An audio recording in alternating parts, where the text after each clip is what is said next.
Barroca, boa tarde. Não sei se você já teve algum contato com a diretoria a respeito disso, mas há uma grande possibilidade do Atletiba ser disputado com os portões fechados, né, por conta de todo esse problema do coronavírus. Eu queria saber se você já recebeu alguma medicação deles sobre, de fato, será com os portões fechados e o que isso pode impactar no jogo. Afinal, um clássico sem torcida é sempre algo a se lamentar, né? Bem, estou ciente de tudo que está acontecendo, estou ciente dessa possibilidade. Evidente que isso é muito ruim para o lado desportivo, né? Porque a essência primária de um bom jogo de futebol é a participação do torcedor, ainda mais se tratando de um clássico. Mas eu acho que é de conhecimento de todos tudo que está acontecendo, inclusive a nível internacional. Então, da minha parte, estou aguardando a informação institucional do clube, vou respeitar e acatar, evidente, tudo aquilo que for decidido pela instituição. Espero que o melhor seja decidido para o bem comum, primeiro da saúde das pessoas, que isso que está acontecendo se encerre o mais breve possível, porque a gente está falando de pessoas morrendo, né?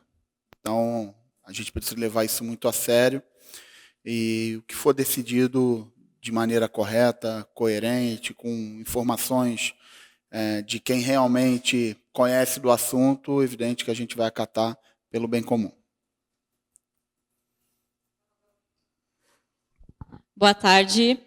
Teu primeiro Atletiba, então queria saber o que você sabe desse clássico e como que tem sido a preparação nesses dias. O Coritiba que, enfim, pode aí terminar aí a competição na primeira colocação, primeira fase na primeira colocação. O que significa também terminar na liderança? Bem, eu tive experiência de disputar clássicos em outros lugares do Brasil, no Rio de Janeiro, todos, Bahia e Vitória, quando trabalhei no Bahia, Corinthians, Palmeiras, São Paulo, Santos. E um clássico ele tem sempre uma atmosfera diferente. O ambiente da semana ele se acende por si só. Toda essa rivalidade saudável que existe entre os torcedores gera na gente uma expectativa de poder corresponder. Mas assim, eu particularmente tenho muito claro a nossa caminhada. A gente está em processo de busca de evolução individual, coletiva. A gente sabe que é um jogo importante para buscar liderança momentânea, mas a gente sabe também que essa busca por vantagem ela também vai continuar nos jogos eliminatórios. Então, para a gente é muito importante vencer para ter a liderança, mas para a gente é muito importante vencer jogando bem, pegando um adversário que com certeza é muito organizado, é um adversário de um nível muito bom. Então, e saber que a gente está caminhando para um objetivo maior que a gente tem, que é um Campeonato Brasileiro de Série A, que é o objetivo principal do clube do ano. E a gente espera evoluir, a gente espera crescer com essa experiência de jogar um clássico para que a gente atinja os nossos objetivos a curto, médio e longo prazo. Barroca, boa tarde, tudo bem? Boa tarde. A gente vai chegando ao final dessa primeira fase do Campeonato Paranaense e também aí é uma evolução do seu trabalho. Eu queria que você falasse para a gente como é que você vê a evolução desse time do Curitiba. Você estava falando agora do importante da evolução coletiva, da evolução individual. Qual o balanço que você faz dessa primeira fase do Curitiba, as evoluções, apesar de não ter começado ainda, o início do Campeonato Paranaense foi uma pré-temporada para vocês. Qual a tua avaliação dessa primeira fase do Campeonato Paranaense e também se tem algum favorito para o jogo de domingo? Bem, com relação à evolução, se eu for fazer uma linha do tempo, a gente teve uma situação bem atípica, que foi perder muito cedo uma quantidade grande de jogadores importantes por lesões. É bastante atípico o que aconteceu aqui, ainda mais se tratando de lesões que a gente não consegue atuar diretamente.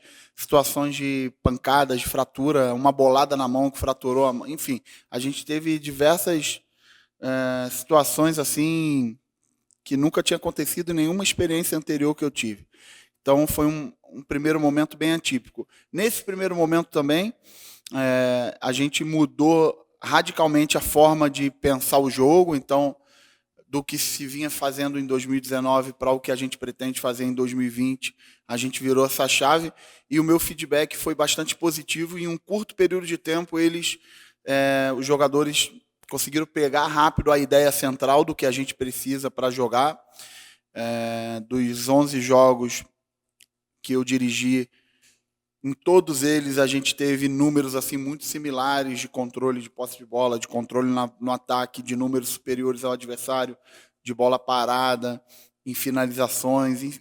Foi muito linear esse crescimento, mas a gente, em 2 pontos específicos, a gente ainda não conseguiu atingir um nível de excelência que talvez deveríamos ter nesse nosso momento atual, que é a capacidade de transformar esse controle que eu tenho falado em números em realmente números de gols efetivo, em oportunidade de gol e números ofensivos. Apesar da gente ter números ofensivos bastante aceitáveis, a gente tem uma média de 2 gols por partida praticamente, e acho que ainda pode ser melhor, e tenho cobrado bastante os jogadores nesse sentido e tenho me dedicado muito para encontrar soluções individuais e coletivas para a gente resolver esse problema. E o segundo ponto que também foi recorrente na maior parte dessas partidas, os adversários que, na sua maioria, vinham jogando em cima do nosso erro, jogando muito fechado. E em alguns desses momentos, esses adversários, mesmo jogando fechado, mesmo abrindo mão da bola, mesmo jogando de forma reativa, eles estavam conseguindo, em momentos esporádicos, fazer gol na gente, seja em bola parada, ou seja, principalmente em transição. Então, o meu foco de evolução nesse momento que a gente ele está basicamente em a gente conseguir transformar esse controle em números ofensivos e saber controlar o adversário. Eu costumo sempre falar que é muito mais difícil você atacar em espaço pequeno e defender em espaço grande, que é o que a gente está tentando fazer, principalmente na hora que a gente começar a jogar o Campeonato Brasileiro, que é a competição principal da gente, e que a gente enfrentar equipes que vão se expor mais.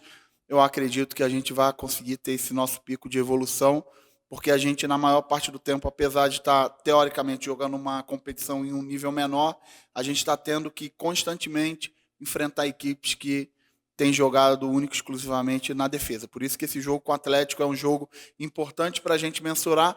Com certeza é um adversário que vai oferecer uma resistência maior, um adversário que, por cultura, não é um adversário que joga apenas atrás, é um adversário que busca sempre agredir o adversário. Então, vai ser um mecanismo bom de mensuração dessa evolução da gente.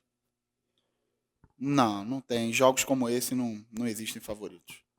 Barroca, ficou nítido na partida contra o PSTC que você montou um time para explorar bastante a parte defensiva e a dificuldade com o gramado, né? Um time talvez mais marcador, com a entrada do Nathan Silva.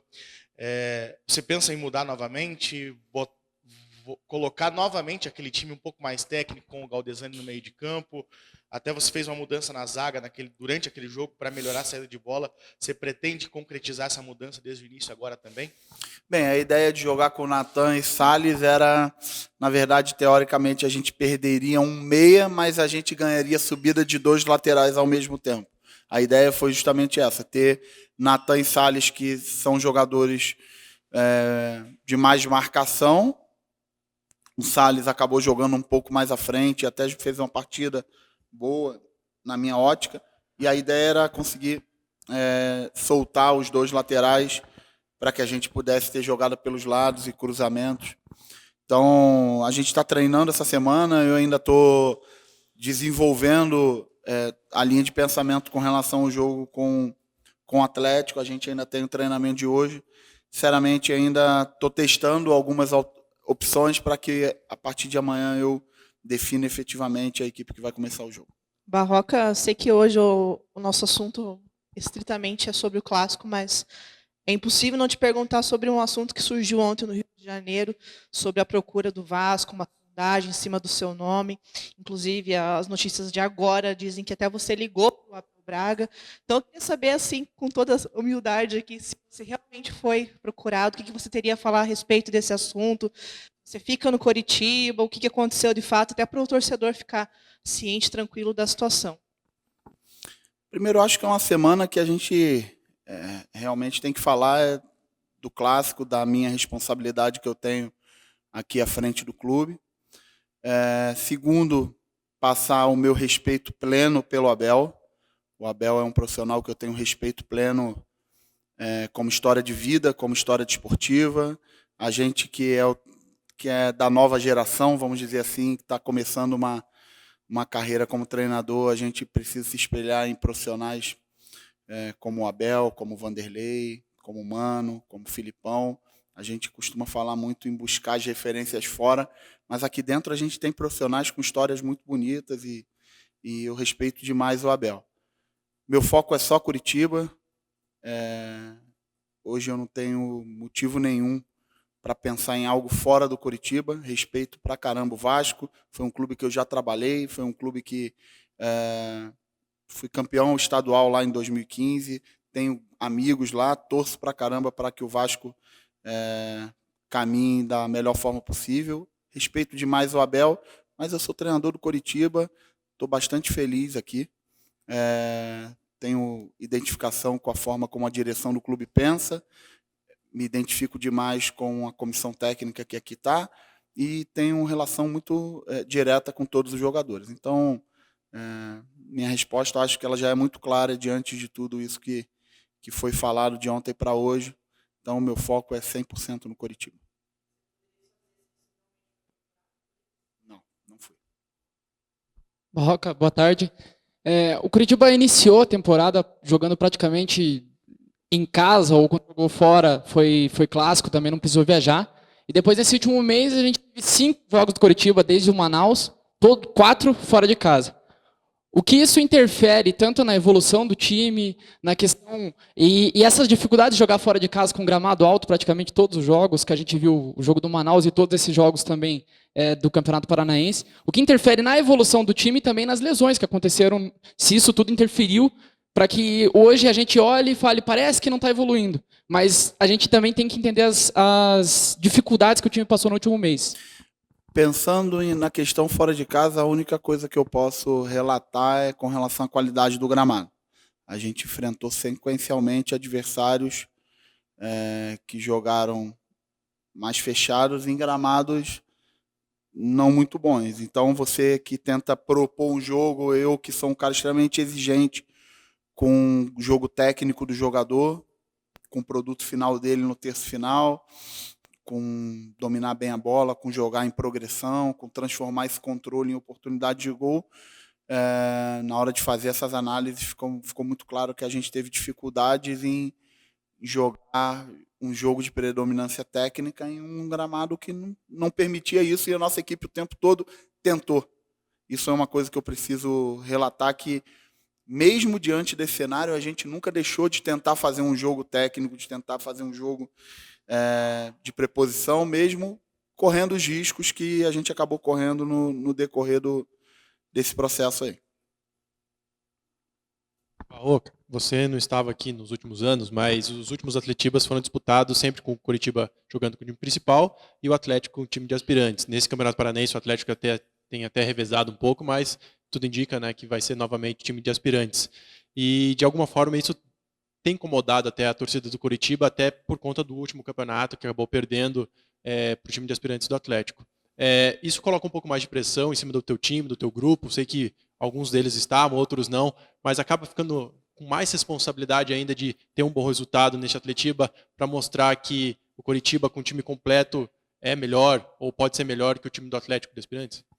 Com certeza não existe pressão maior do que a nossa pressão interna de jogar um futebol de um nível muito bom, de poder representar bem a expectativa que o torcedor tem do nosso trabalho, de poder olhar e ver que o trabalho está evoluindo, de poder entender que a gente está pavimentando um caminho da forma correta, que a gente está tentando fazer as coisas da melhor maneira e não da mais fácil.